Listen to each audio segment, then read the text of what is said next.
In today's video, I'm going to teach you how to use ratio chart in TradingView.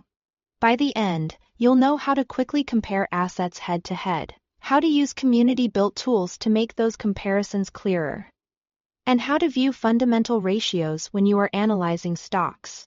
First, let's start with the fastest method, the direct symbol formula. Look to the top left symbol search bar in TradingView and type the two assets separated by a / like ETHUSD or BTC, then press enter. TradingView instantly plots a ratio chart. Interpreting it is straightforward.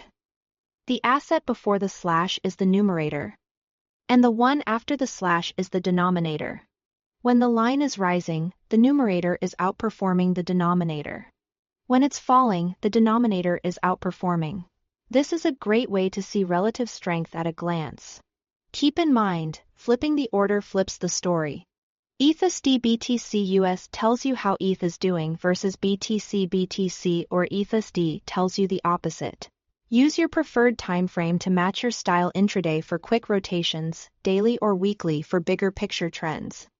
If you want extra context on those moves, head to the indicators menu and search for ratio scripts created by the community.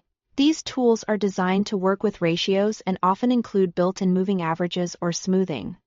That makes it easier to spot trend changes, pullbacks, and momentum shifts on the ratio line itself. For example, you might see a ratio bounce off a moving average or cross above a longer-term average, which can help you judge whether outperformance is likely to continue.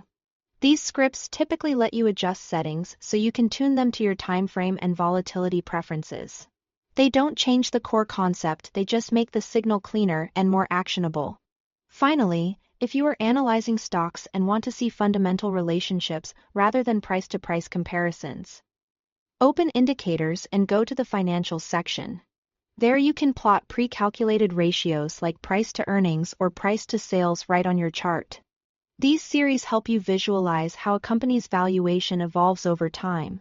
A rising PSLE might indicate investors are paying more per dollar of earnings, while changes in